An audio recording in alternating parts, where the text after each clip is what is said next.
Hello, everyone. I want to thank you all for coming to this just public forum. I know there's a lot of questions out in the public about what might be happening with our early learning center. We are here just to see a presentation and have some conversation about what's going on with it. So, take care. With that, Xandra, if you'd like to get us started, that'd be great. Sure, thanks. Share. Thank you. How are you? Yeah.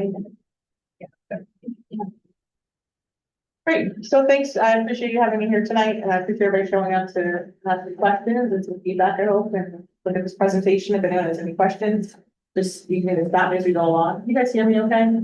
A little louder. Yeah. Okay. Eventually that'll turn on. You can put your chairs this way too, because we're like really far away. Okay. So the proposal to bring forward tonight is I'm looking at the Early Learning Center and I'm proposing that we close the Early Learning Center location, but continue to have the 3-year-old program. We would move the 3-year-olds into their resident districts, meaning into either Alston Primary School, Charlestown Primary School, or Walpole Primary School. So that's what I'm looking to propose tonight. And let's see if I can. Oops. On to the next slide. The summary of the proposals is aiming to close, like I just said, the ELC to standalone ELC, which is the Early Learning Center program. And I really want to transition to a more inclusive preschool program. This is going to comply with IDEA and early childhood best practices. Addressing declining enrollment is an issue, not just at the Early Learning Center, but district-wide. It's actually statewide too. I'll talk about that tonight. Improve cost effectiveness and reduce the number of school transitions for students with disabilities, and implement developmentally appropriate play-based learning consistent with the New Hampshire early learning standards. Oops. Inclusive preschool reflect best practices. So on this slide, I talk a little bit about that. I'm just highlighting universal early childhood standards, which is more holistic development, equity, and the use of universal design for learning principles for inclusive practices. Ensure that health, safety, promote social, emotional, and cognitive skills, recognize children's diverse backgrounds and learning styles as assets. And I really want to be able to provide high quality, accessible education that supports all children in reaching their fullest potential. Benefits of inclusive preschool programs.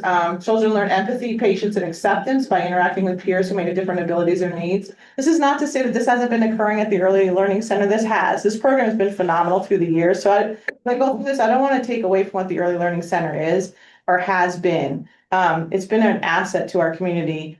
So as we're going through this, this is not saying like, because I'm asking for a more inclusive program does not mean that that's not occurring now, okay?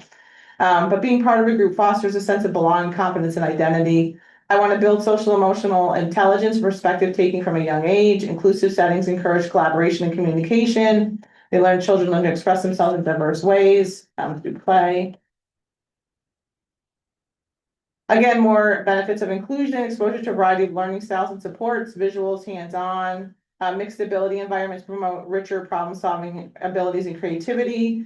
Inclusion normalizes diversity, helping children grow up with acceptance and understanding of differences, reduces the stigma around disabilities or developmental delays. Children with disabilities benefit from observing and imitating typically developing peers in social communication and play behaviors. Inclusive play and learning experiences are more natural and motivating than segregated ones. And inclusive settings often raise expectations for learning and participation, leading to better developmental outcomes. Here's the enrollment that I was looking at. So if you look at the school year from 2010 to 2011, our Early Learning Center enrollment was 26 students at that point, and our district enrollment was 1,722. And you can see through the years, our enrollment has decreased. It's not just here, it's throughout the state, and I'm going to talk about that a little bit. But our current enrollment at the Early Learning Center is 14 children, and our district enrollment is 1,335. So that's a pretty significant decline in enrollment. So in looking at this, I wanted to also see what the birth rates are, because just because we have declining enrollment, we're trying to predict the future too. So that's one of the other pieces I look at. So I just happened to reference a Concord Monitor article from April, but New Hampshire at this point in time had 11,761 births in 2024. It's the lowest number in modern times. There was a bump after COVID in birth rates, but now we've returned to the trend of fewer babies being born here every year. So again, in 2024, the number of births is 330 smaller than the 2023. It just continues to decline. 540 smaller than a decade ago. So it's just going down. I put a chart, little visual in here, so people could see what's going on. So again, my goal is to create an inclusive preschool environment that is developmentally appropriate and complies with IDA and the New Hampshire Learning Standards, which is birth through 5. Really what I want to do is create a 3 and 4-year-old preschool program in each of our attendance areas. We already have that in our Alstead attendance area. So we have a 3-year-old program there and a 4-year-old program. We do not have that in Charlestown Primary School. We only have a 4-year-old program. And then Walpole, we only have a 4-year-old program. So that would be adding the 3-year-olds into those 2 attendance areas. Another advantage of this is reducing the number of school transitions for our preschool students with disabilities. So instead of starting at the Early Learning Center, then after a year or 2, sometimes our students say 2 years, then going to their local school, this would be starting right at their local school and staying there.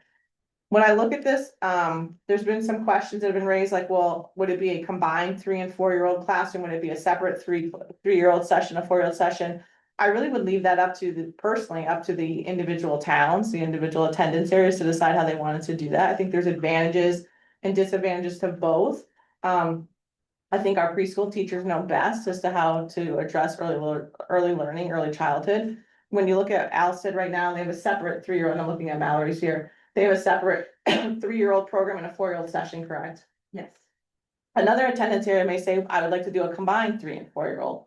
I think we would have to talk to each one and see what they would think would be best to do. Class size. I was looking at the National Association for the Education of Young Children, and the ratio recommends 1 adult for 10 children for preschool, and they call it preschool 30 months to 5 years. So I was recommending, and this is just me, this could change. I was saying a cap of 15 children with a minimum of 1 teacher and 1 classroom aide. That being said, I would say that if we had a student in there with an IEP that required more intensive support, a 1-on-1 or 1-on-2 support, that would be an additional special education paraprofessional.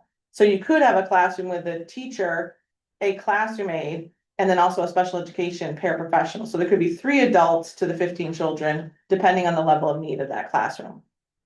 So that, okay. Facilities and operations, when we look at what's needed, I have spoken to the current coordinator of the Early Learning Center, Catherine Wright. And then I did have an opportunity to talk to the preschool teachers across the district, just briefly to get some input, because while they're very pro young children, there are some logistical questions they had. It's not that they're against any of these, at least I don't believe they're gonna be here tonight, they may speak. I don't think they're against these ideas, but they have legitimate questions and concerns about how this is gonna work. One of them is, what about having developmentally appropriate toys and supplies for 3-year-olds? If there is a difference between 3 and 4-year-olds, and what's that gonna look like? What's it gonna look like about distributing the toys and supplies that are at the Early Learning Center now to the attendance areas? We do have a playground that's at the Early Learning Center. Where would that playground go? None of these decisions have been made. Transportation, what's it look like transporting the needs of our 3-year-olds on a bus? Would they be going on a bus with all the other students? Are they getting separate transportation? What's that going to look like? And then the bathrooms. We're gonna need to install changing tables and privacy screens in all the preschool classrooms to support toileting needs. And there was a question of that, like space-wise, what does this look like if we're having to manage 3 and 4-year-olds in a classroom? And again, either 3-year-olds in one session or 4-year-olds in another session, but what does that look like? So there's some logistical questions that we've got to work out. Curriculum and instruction. We do have a preschool curriculum right now that's based on the New Hampshire Early Learning Standards across all the sites. We had a conversation, would we need to look at a new curriculum? And I think pretty unanimously we decided that we wouldn't need to do that, but the preschool teachers, the team, would need to spend time this spring looking at that curriculum and what adjustments would need to be made to include 3-year-olds into that. So I think they would like to continue with the curriculum that's in place, but do some additional fine tuning of that curriculum. We would be looking at play-based learning, so focusing on developmental milestones rather than purely academic content. So that'd be another shift, not that they're necessarily looking at academic content with 4-year-olds, but when you're adding the 3-year-olds into that, you are looking at a more play-based program. So what would that look like? The pyramid model, we want that to continue. It's a key framework for our social emotional support, and it's a foundation of what they're doing now. So I wouldn't want to throw that out. I want to continue that and expand that. And then professional development. The current preschool teachers would love to visit other inclusive regional programs for ideas and have the opportunity to talk to other people with early childhood experience to see what's working, what's not working, what haven't we thought of, what should we be thinking of. So we talked about those aspects too. And my ultimate goal is to transition to a fully inclusive preschool program within each of the attendance areas. Again, I feel like this moves us towards compliance with best practices, reduces school transitions, and creates a sustainable, developmentally appropriate environment.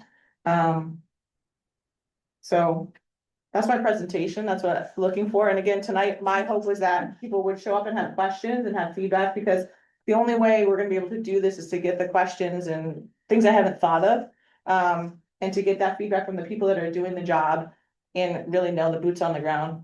So that's my hope tonight. All right, well, thank you for that. Sure. Nobody can tell us what's going on better than you, so I appreciate all of that. Mhm. First, are there any questions from the board? Have some. So the ELC, the current ELC, right? Mhm. What's the profile of student that comes to the E ELC? So right now, they're typically 3-year-olds or just turned 3-year-olds. They could be students that have special education needs, but we also encourage or try to get more students that don't have special education needs. Catherine writes here, so she can speak more clearly to this than I can, because she's the one who's doing it.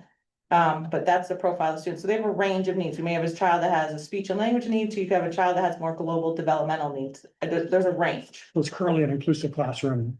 Well, it's a special education classroom right now. Okay, Then we try to include additional students in there, so we have a more balanced ratio is what I'd say, but we struggle with that. Mhm. And it's one of the areas that we get noted from the state on our LEA determination, because we don't have the appropriate balance we should have in that program. But it's hard with a standalone program, and it's hard for our families because we don't provide the transportation for students that don't have disabilities. So unless they can get their students there for that session and pick their student back up, it's difficult. And again, Catherine, jump in if you. Oh, you're saying it quite well, Okay. actually. In terms of the numbers, so we have 14 now. I mean, probably 10 are children with special education needs, and 4 are typically developing 3-year-olds. And, the range of special education needs can be, just a speech and language articulation, but it could also be a child that's, medically fragile and globally delayed. So, that range of special ed need is pretty broad. Mhm. And our typically developing 3-year-olds, well, they're all 3-year-olds. right. To be fair, they're all 3-year-olds. Yeah. And so we try to bring in children that are just 3-year-olds in our community, but we also have to respect our rolling admission. So children who turn 3, March, April, May, we are required to bring them into our programming. So it becomes a challenge to keep the numbers enough so that we have space for those children that are coming from early supports and services. So it's a bit of a juggle. But I would say, looking at the numbers for next year, right now, we only have 5 students. Right. 5 children that are. Predicted to come to our early learning center. We've done child find the past few years, which is in the spring, and we've had very low turnout. Yeah. I don't know what we had, can you speak to who we had last year? Do we have any? We had 2 last year, Yeah. and the year before we had 2, so that we're not finding those families, and I don't know if we might have changed that a little bit, maybe the timing or the session itself, but that we're not getting those numbers from our community. So that's another reason why I brought this up, is when I started looking ahead at the numbers, or if we're having the program, we have with 5 students, we do have a full-time teacher there, we do have 2 paraprofessionals, and then we have a variety of related service providers that go to the program. Those related service providers would still provide services in the attendance areas, because they're the same people, they just would have one less location to go to also, so. Is this a half-day program then too, and do 7-7 or just half-day for the 14? So is it 2? Two sessions, the morning 9 to 11, afternoon 12:30 to 2:30. Okay, It does mirror the pre-K we have. Our pre-Ks are 2.5 hours. right, okay. Morning and afternoon. The ELC is a 2-hour program, and it's right now at 7 and 7. What are the thoughts for those who currently work at the early learning center? Would they go to these other attendance areas to help out or to? So I definitely see need in the Charlestown attendance area. I'm just gonna put that right out there. Catherine is retiring, so that's part of what, is why we're looking at this also, but there is that position. I don't know if that position would continue to be needed, that teaching position. But definitely I see a need for the 2 paraprofessional positions. And then again, the related service providers are already in our district, so they would just be providing the services at the attendance areas. She retiring next year? The end of the school year. In the school? Well, So we can tap into congratulations. her expertise before then, yeah, Mhm. that's great. I tried to get to 40, just couldn't quite make it. Just a couple of years shy. Oh, you have swag. Mhm. If you'd like to stay, we can get you some shirts. Right? We got chicken salad. We can deliver chicken salad if she chooses to stay. No? No, I'm joking. Congratulations on your retirement. So, are these currently in the Charlestown and Walpole budgets to the Yes. extra staff needed to manage this? They're in there? Okay. Yeah, to be completely transparent, our greatest need is gonna be in the Charlestown attendance area. Charlestown has our largest population of students in general, and so we see the same reflection in our early learning center also. Alston attendance area really is not gonna be getting any students from the early learning center next year, and they already have, there's a student, a child. For the 3-year-old program, they would have gone to the Alston attendance area. Walpole would get 2 students, is my understanding, if the right planning for next year. And then if the early learning center wasn't standalone, they get 2 more students for the 3-year-old program. So they have 2 going into their 4-year-old program. And then they have 2 going into the 3-year-old program. I'm looking to you for verification. It was town. For Walpole. You have 2, 2, yeah. and then 2 more would be going into the 3-year-old program for Walpole. Yes, Okay, potentially. potentially, but I'm just saying so. And then the remaining students go to the Charlestown attendance area. And my last question is, would the ELO students from the high school still be able to participate at these Yeah, schools? Would it take up my understanding, because the article just came out, they just have 1 block because it's right there. Would it now be like a 2-block thing like the rest of the tech then probably, or would it, do they still transport them fast enough to? I had a conversation with Sarah briefly, Sarah Edmonds, the principal. We haven't worked out logistics, but I would assume and hope that they could. Now, the Alston one's right down the road. It's less than 2 miles, so that's a pretty quick drive. To get there, but we didn't work out the logistics. But yes, the hope would be that they could continue having ELO experiences in it, each one of the attendance areas if they wanted to. And maybe have a more vast array experience too, but I don't have those logistical answers yet. This could be something we could promote. So this is my first year having 2 students, one is senior, one a junior, who's doing an independent learning study.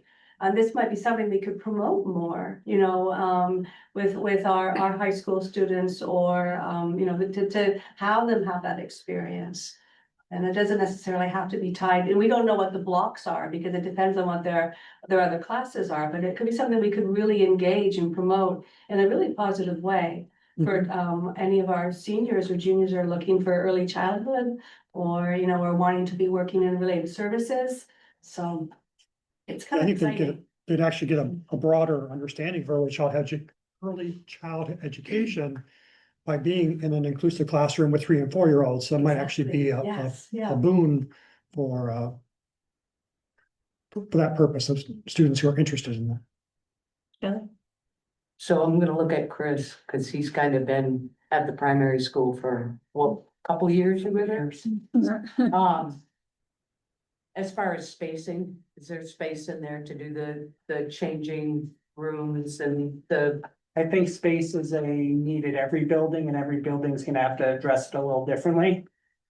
But there are spaces available, proximity to the,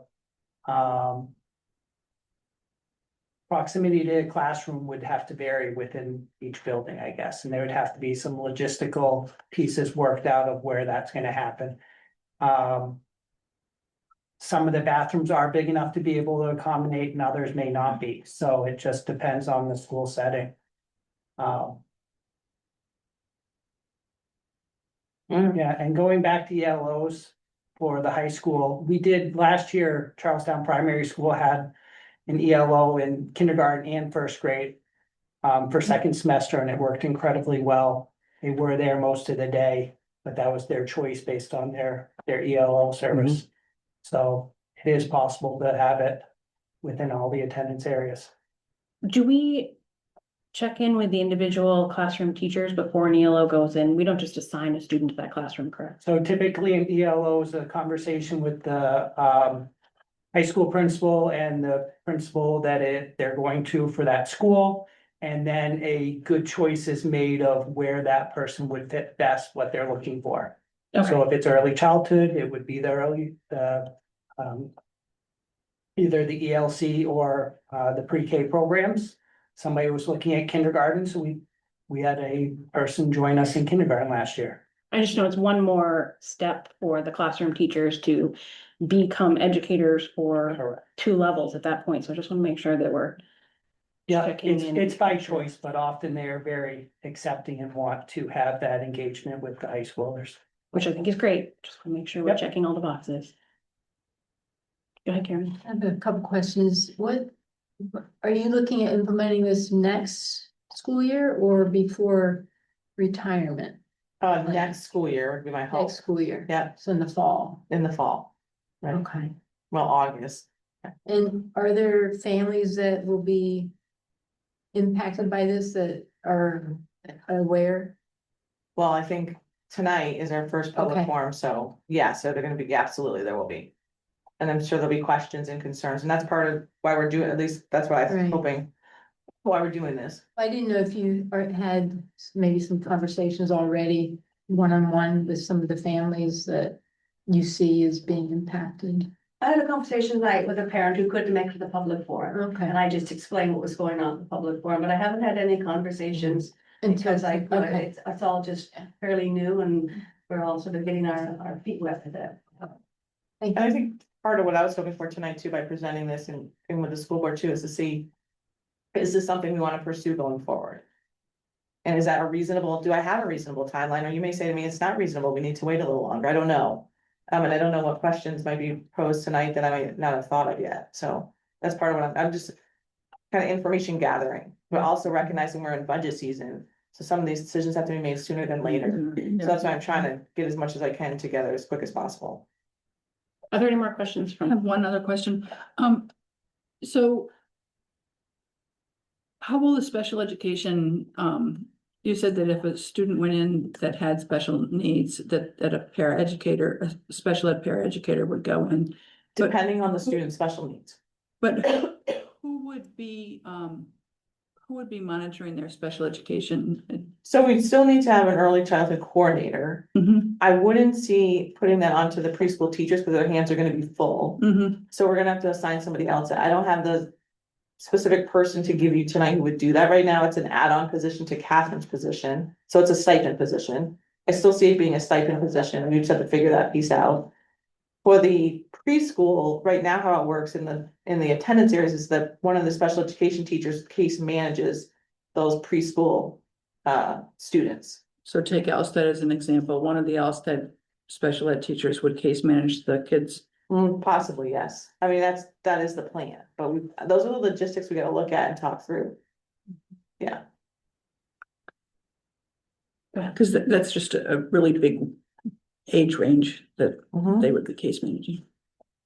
Correct, depending on the building, like so at Charlestown Primary School, we have 3 case managers and then 1 in the STEPS program. So it's not such a wide range, I mean, if somebody who's more focused on the Or youngers, the younger. but you're right, somebody who's, let's say, Alston Primary School. Depending on, there's 2, so depending on how they split them up, you may have preschool to 2nd grade, or you may not, it may depend on their needs, because they're also covering multiple schools. Right. So, yeah. And this, school administrators are on board with this? I don't wanna speak for the school administrators. No, no, he I've said- had a conversation with the school administrators. I didn't hear anybody say they weren't on board, Okay. but I'm always hesitant to speak for somebody else. Are there any more questions from the board before I open it up? So just for timelines. What you're looking for tonight is feedback and questions. And then quickly down the road, because it is budget season, so I say quickly down the road, you're looking for some direction from the board. Then you would roadmap it out with all the attendance areas. Is that kind of the roadmap of it? And then fine tune it as we go through? Correct. That's exactly what I'm hoping for. Alright, I'm just trying to get the No. timeline out. quickly we'll have to make a decision because it's budget season and we like to do that in Correct. 3.5 weeks. Correct. So I think it's important to understand that in the budget right now, the para positions were shifted to the other attendance areas, and the retirement is reflected as a retirement. There isn't currently a replacement position built into that budget for the teaching position. So budget wise, it's not gonna, it may It's not not going to- necessarily be a savings, you're just gonna move it to different areas. Is that what I'm understanding, what? So right now, there is a bit of a savings in the budget because we retired the teaching position and did not backfill it. Yeah.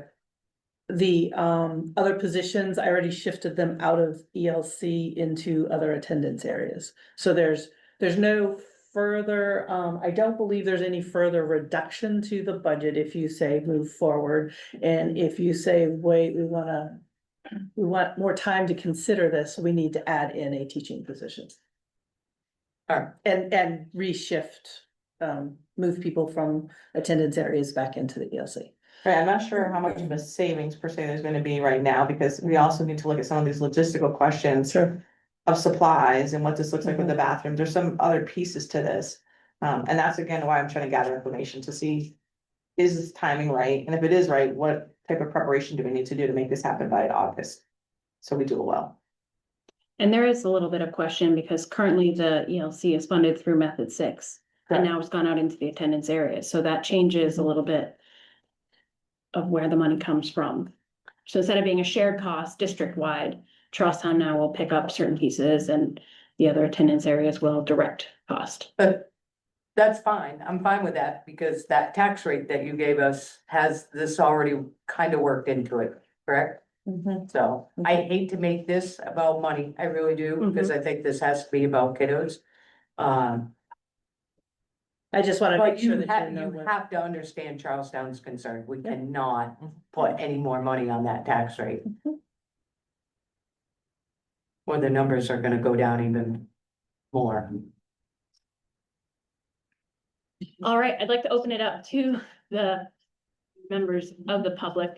If you could just announce your name when you ask to speak, I'd appreciate it for the people listening online. Does anybody want to start? I'm Heather Royce, I'm a pre-K teacher in Charlestown.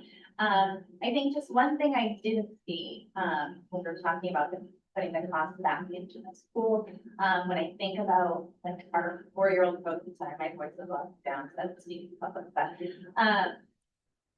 our 4-year-olds right now in Charlestown have to, like, to get to our playground is all the way down the hall, down the big hill over there. And the playground equipment is okay developmentally, for them, but for 3-year-olds, there isn't any playground equipment. And the other thing, which I think Hillary had brought up at our meeting, was whether or not we needed to, for 3-year-olds, if they had to be fenced in. And we don't have that available in Charlestown either, so that would just be something that we would need to think about also, putting into the school. And I don't know about Walpole. Yeah, that's what they have, but Walpole does not. And I couldn't find anything in the regulations about fencing. I mean, it makes common sense, so let me just say that. Right. But I couldn't find- So I'm gonna put that out there, but I didn't see Yeah. anything in the regulations about that. Doesn't mean it's not there though. Right, Let me yeah. say that. Legitimate questions. Yeah. So, yeah. Good question. Tammy Benton from Walpole. By the way, when I was a student at Charlestown Primary School a few years ago, Mrs. Tebow told everybody that there was a wicked witch that lived in the woods, so none of us left the playground. I don't recommend that practice, but that's something that is there. A few things, and full disclosure, I was the preschool special ed teacher for the Early Learning Center for 33 years before Catherine took that position. And So I have a couple questions. What is the current enrollment at Charlestown Primary Pre-K? I don't have that number off the top of my head. I could ask. 22. 22. And do you know how many of those have IEP?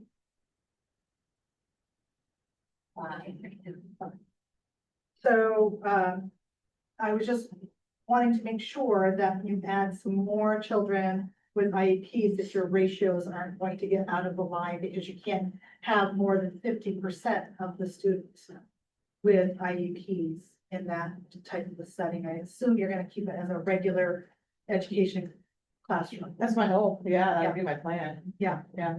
which would make more sense. Yeah. Yeah. Be in person. Just another question. When you talked about method 6 funding, can you explain that? Sure. So we have a crazy system in this school district where essentially pre-K to 8 are directly charged to the individual attendance areas. And then the high school, as well as a whole slew of shared costs, have different ways of being apportioned out.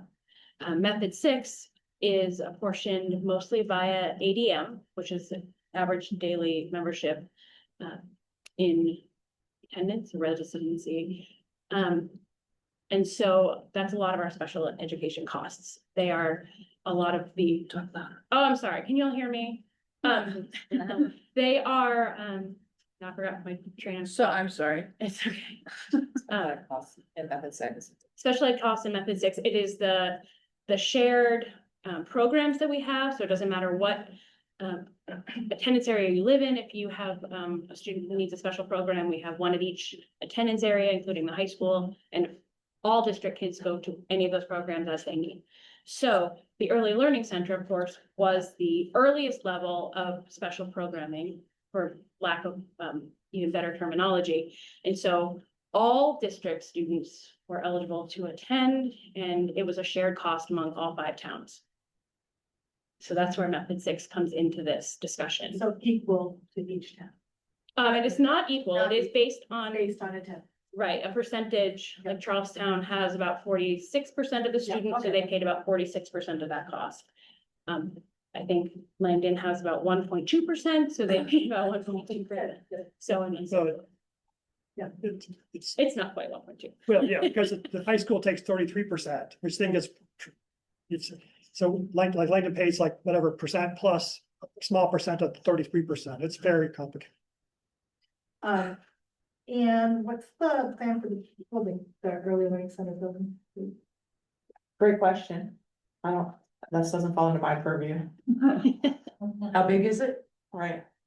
How big is it? I don't know. the square footage. No, if we can put a changing table at the primary school, we could turn that building into something fantastical. Sure. It's a great word. Yeah. There are lots of There are a lot. things being thrown around for what it can be. Special programs. We are expanding, hopefully, the tech offerings here, so it could become classroom space for any of those programs, could be office space. So it would certainly not sit unused.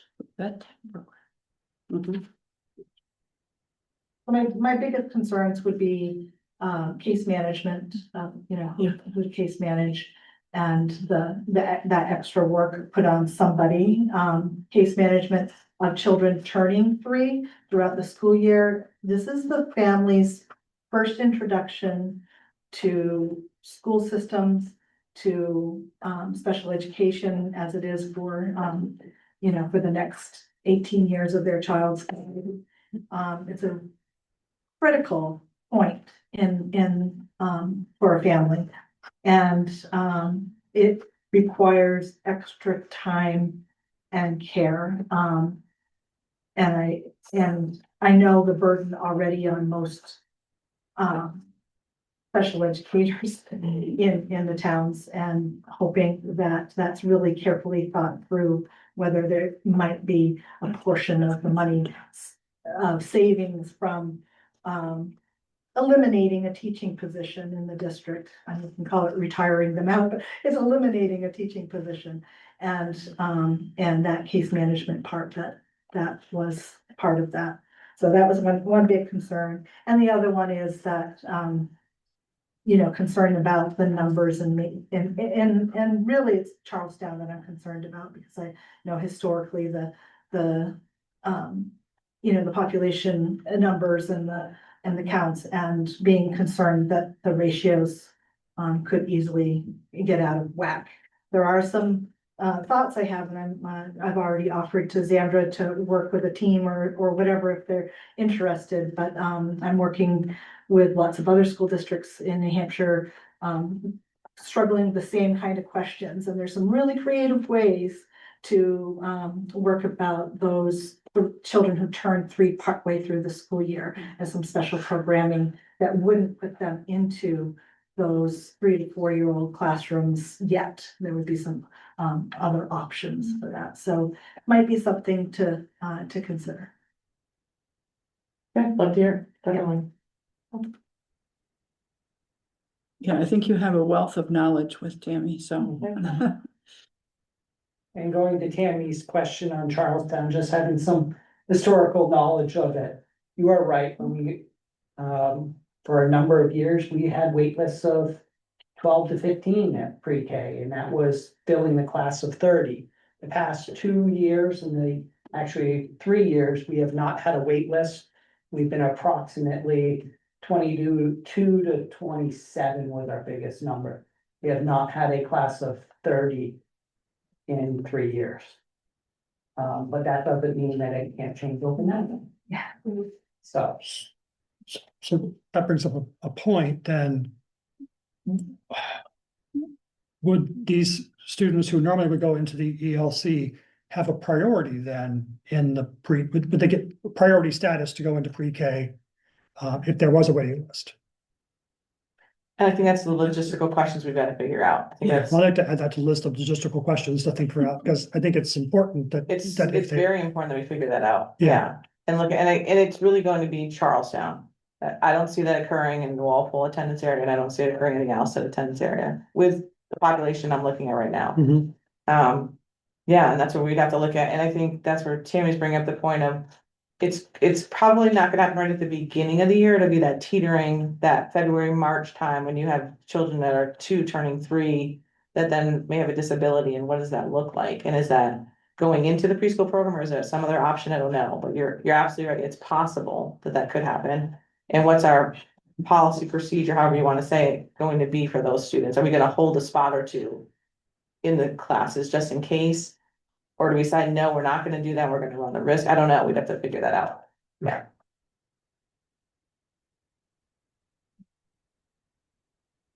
Are there any other thoughts in particular from our current preschool teachers? Do you have any thoughts you want to share with us? I do not. No, I think for me, it's just, I just want to make sure that we're ready. That's my biggest thing. I want to make sure that we are prepared and ready if we are going to accept 3-year-olds into the program. And, yeah, just thinking of all of those things and having a game plan. Because like Tammy said, this is their very first experience in school, and we want to make sure that it's the best one and it's the best fit for them. And that they have the supports and services that they really need going forward. So I do think talks about, those teacher child ratios, and I had brought this up, I think, to Chris a little while ago, is just thinking about those numbers. And 15 is a lot. And especially if you have 2 programs with 15 kids, that's 30 children for teachers to, assess and do report cards for, and do parent teacher conferences. I had 22, my first time I've ever done 22. I couldn't talk by the end of the night, because you are putting out in all of that effort. So just to kind of think about, how much work you do put onto the preschool team, also is important. So you don't risk that burnout. Yeah, please don't burn out. The assessment for the pre-K is for special ed is pretty extensive. Mhm. So, just that ongoing assessment, it's not It's not like just doing a report card. It's pretty, it's a lot. So just a thought, have you thought about maybe putting together a team to look at all of these things that are being brought up and to assess the facilities and see, figure out exactly what's needed, like we heard some of the Study. playground issues and to really flesh this out to. So we just started that, so that's what I'm saying, that's why I feel like it's a rush just because of the way the budget's created, you Yeah. have to sort of come to decisions faster than I might like. I definitely have had a conversation with Catherine and I have a brief conversation with the preschool teachers and they definitely were open to the conversation, which was great. And their request to me was we just need to meet more often if we're going to do this, because there is a lot of questions and logistics that come up and how do we get the answers we're gonna need in what feels like a short period of time to have this ready and up and going in August. So yes, I would say to you, we definitely need to do what that looks like. I'm not sure. From my standpoint, remember, I'm the special education director, so I'm overseeing the special education part. But really, it's the building principals that are gonna be overseeing the logistical piece of what's going on in their buildings. I'm not the preschool coordinator, so I don't oversee all the Right. preschool programs, so I bring like one piece of this, I've been overseeing the ELC. So my position also sort of changes as this becomes more of an inclusionary model too. But yeah, I definitely think we need to do that, to do it well. I Yeah. think I want to do it well because I definitely value early intervention. It's key to our students' success as we move forward. But I do feel that pressure of time. And that's why I was looking to the school board to see, is this something we support? Or you may say to me as a school board, we support it, but not next year's end. We want to wait another year. Or you may say, no, this is the time, but we got to get going because we got to get these pieces into place and answers, which I understand that too. So I'll throw it out there. Yeah. I feel like this, I feel very rushed. Okay. Like there is a Yeah, lot me of too. decisions that I think need to be thought out, and this isn't about any one particular person, it's just the whole logistics of the thing. Mhm. And of course, I mean, we're all at-large members, but I get very concerned with Charlestown because we know our numbers can spike. We might have 3 years where our numbers are low, and Chris knows, and everybody knows that our numbers can spike, and then what do we do? What do we do? And I don't want anybody or any teacher or any family to feel like they're on a back burner because we didn't think of everything. That's how I initially feel. However, I also have 150% confidence in your abilities, and anytime you've ever come to the board and have suggested something, it has never failed because of your preparing and you have your team preparing. However, there are outside entities of your team, and you just mentioned them, that I think before I could make a decision, I would want to hear from them as well. But it does feel very rushed, and maybe this I don't know, maybe I missed a meeting and this isn't the first time we've talked about it, but it seems like there's so much, right? We got the Walpole withdrawal, which might be happening. We have an enormous possible tax increase in 2 towns in our district, which could have impacts that we don't foresee yet, and this just feels like another big thing. And that's partly why I brought it up, because of Yeah. those, to be honest with you, part of those reasons is, one is, depending on what goes on with Walpole, is if they do look at withdrawing, what does this look like for Walpole, and what's their preschool program look like, and how do I set them up also, so they have a self-sustaining preschool program? You brought up the tax impact, there's a real concern about what this looks like for Charlestown, and what this looks like for Alsted, and what are we gonna be looking at to save? Now, I don't think there's gonna be a lot of savings with this, so I don't wanna present something that's not true. Does it feel rushing? I agree with you, and I wanna be very transparent. I'm a piece of this, but I'm not an early childhood expert. That's why I'm looking to the preschool teachers. Tammy's been nice enough to reach out to myself and some other people and say, I'm offering my services. I have Catherine Wright, who has also been doing, like, I want to hear from the people, the boots on the ground, the people who are doing this day to day, because they know. They're the ones who say to me, that's great, Sandra, but here's the part, I was gonna bring up the bathroom, it sounds minor, but it's not, like logistically. How is toileting gonna work in our programs? And it's not even just the space, it's the, how do we toilet? I'm just gonna say 15 children, let's say all 15 need toileting, and yes, we have 2 adults, what's that look like? If we're all trying to manage that, like we gotta talk that through, like there's these logistical pieces that they brought up to me that we gotta think through. So there is a degree of rush.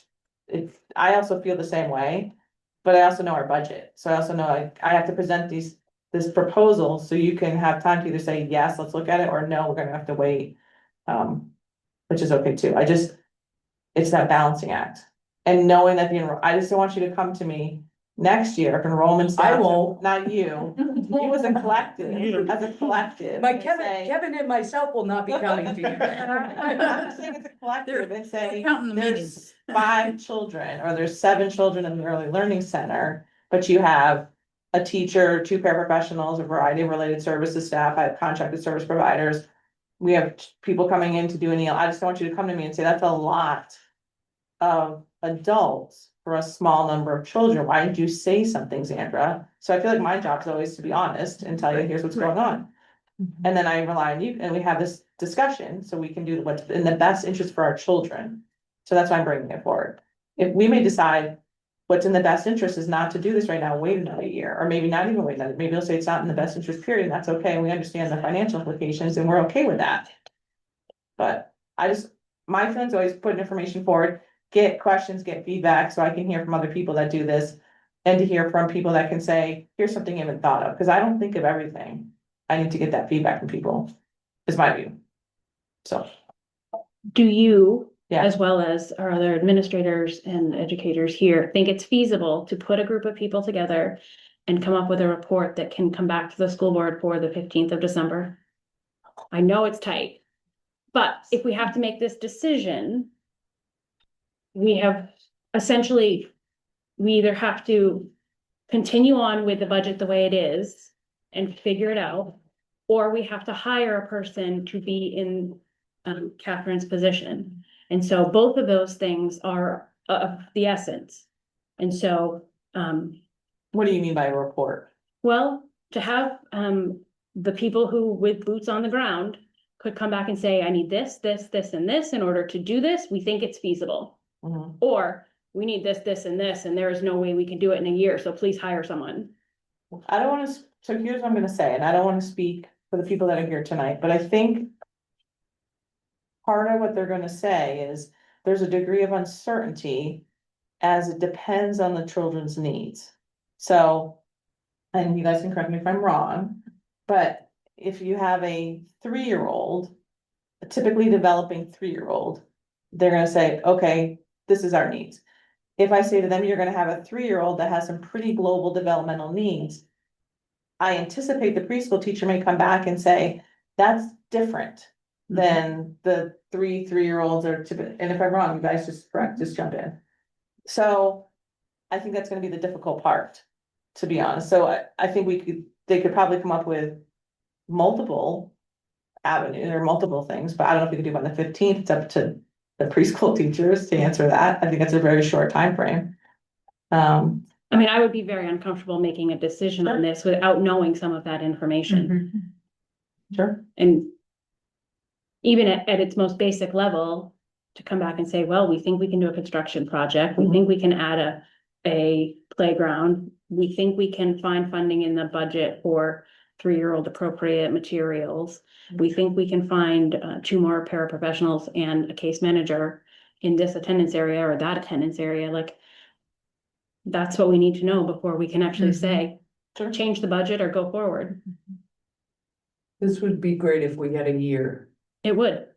So maybe this isn't the time. I don't know. And that's It okay. looks like she wants you to come back in 14 days. No, I'm Well, just no, kidding. no, but that's like in 14 days, if we would have a basic, yeah, we think we could do this, or yeah, we need another year in order to move it out to the attendance areas. And what that informs is, do we hire a new position or do we hurry up and hire contractors? I mean, one of those decisions needs to be made. I think I, agree with Shelley that, I do think it would be beneficial to have, principals, building principals in on these conversations and what does that really look like for each of their schools? I would like to I'm know. not sure, you know, I mean, I don't know how many conversations you've had, but we haven't had a ton yet in Charlestown about like, what does that really look like and what's the impact, you know, for the school and what we need to make that happen. So we would think it would be beneficial to reach out to the building principals and get their thoughts on that. So maybe that's the next steps, is meeting with the administrators with this presentation. And getting their feedback. I didn't even think of playground equipment.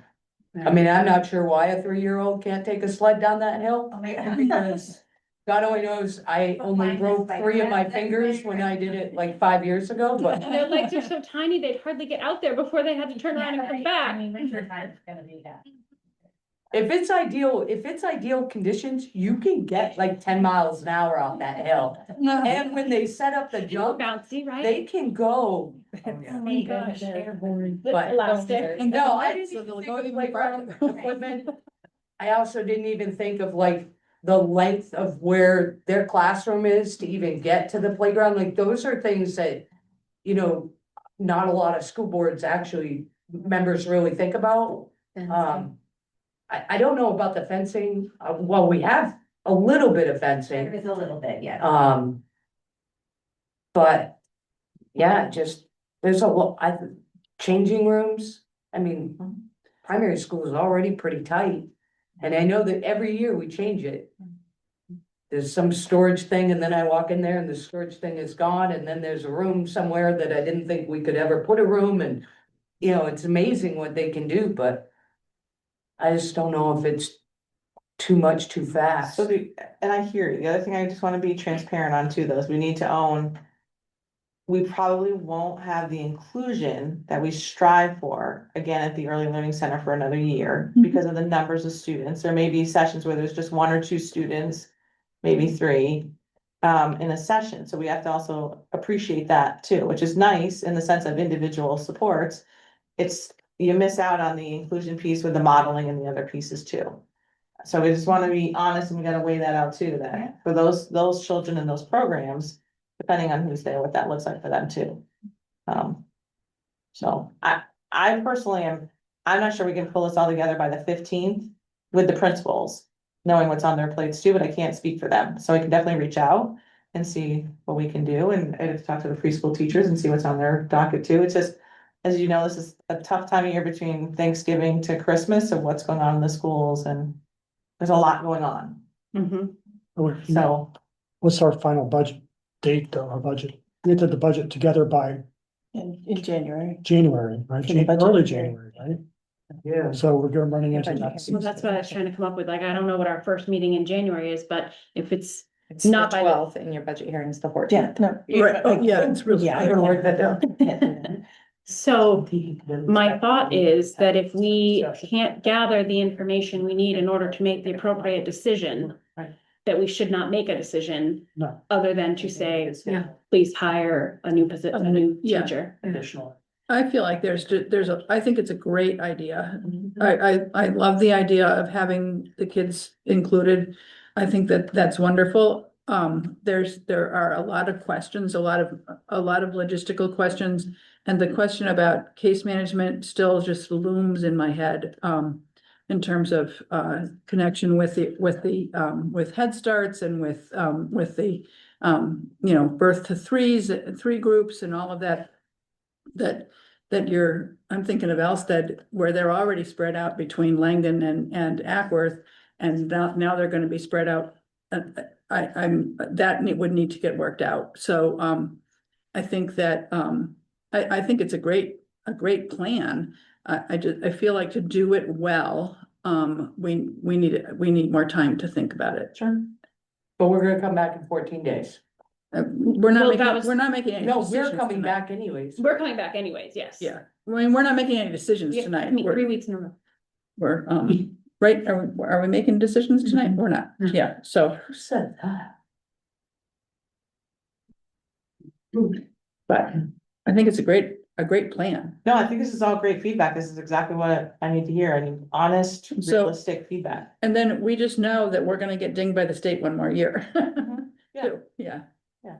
Well, and I do have some concerns with that, like specifically about the point Tammy raised about ratios in Charlestown. I know that there is another preschool daycare facility going in. We may lose a significant percent of the population to that facility because it's convenient or it's a longer day or any number of other reasons. That could skew the ratios as well. So there's a lot of things going on Sure. that should be thought of. So Tammy, did you have another? Yeah, I Okay. wanted to be clear too, that I am not opposed to this plan either. And in the big scheme of things, having the children in, the least restrictive environment makes all kinds of sense. I'm not opposed to the closing of the early learning center, just that there's a lot of things to think about. Well, I certainly appreciate that, and it can't be, we can't really have this conversation without noting that it was, an early program that you created and helped create here, and it was top of the line, cutting edge, and so, we certainly appreciate your expertise in this room. I just want to say it's still top of the line. Oh, absolutely. I I just, say if it's we, still top of the It was line. created perfectly. I don't want anyone, I just don't want anyone to leave here tonight feeling that I don't value the early learning center because I still see it as top of the line. It's just. I'm trying to be, like I said, you guys put me in a position, I always view my position as twofold. One is, first and foremost, I must look out for the children with disabilities. That's my first job. And the second is to be fiscally responsible. And how do I do that? And that's where I'm trying to balance out the two. Early intervention is key. We have to always keep our eye on early intervention. That's gonna save us fiscally also in the long run too. So that's important.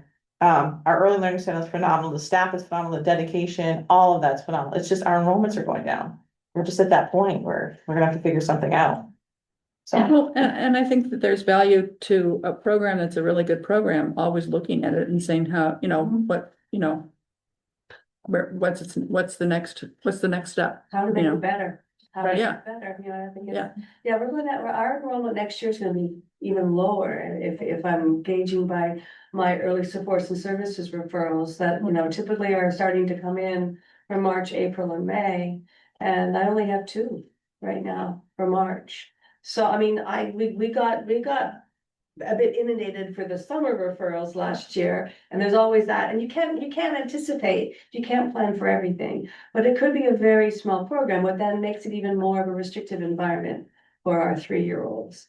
If you only have 5 children in a program, and 5 in the afternoon and 5 in the morning, or 2 or 3, whatever it is, it makes it very restrictive. So I think we have to be always thinking about what we need to make our programs the best for our children, and they do shift and change over the years. That's one more kind of just this question. Yeah.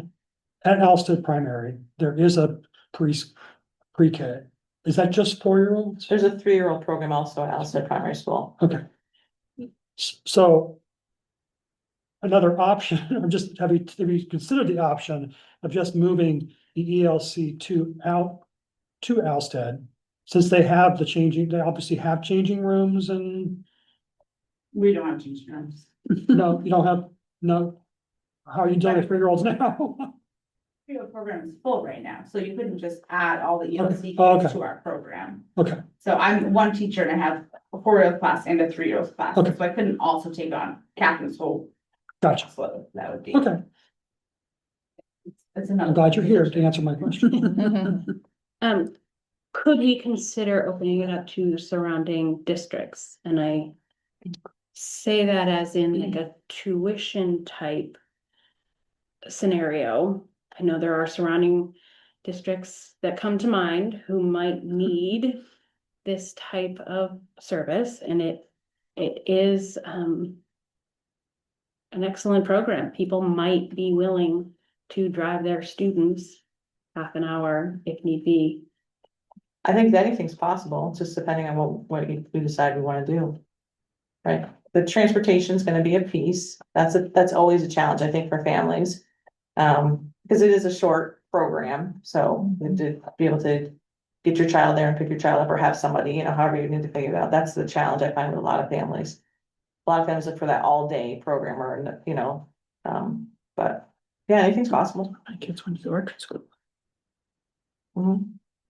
I mean, what I was whispering over here was that's why my kids went to the orchard school, because that they had an all-day program. Mhm. And it was 4 days a week, all day. So. Yeah. And being that I was working here, So I'm sorry, you're saying the ELC becomes an all-day program? No, No, they're saying definitely not. tuitioning in, if there's other Oh, sorry. towns that might be interested, other communities that might be interested in having their children attend the ESC. But they would have to transport their child, and then we also have to look at what the cost food. And also, one of your points was the lessening of the transitions for the children themselves. If you are bringing children in other districts, then there's a lot of coordination between our district and teachers and the receiving district, and how to coordinate our little one once they finish the preschool to shift back to their pre-K programs. That's a lot to put on a young child, you know, and the family too, because the family is going to be, well, what's going on. But again, as Andrew said, anything's possible, but you know, there are logistics for that as well, I think. Certainly.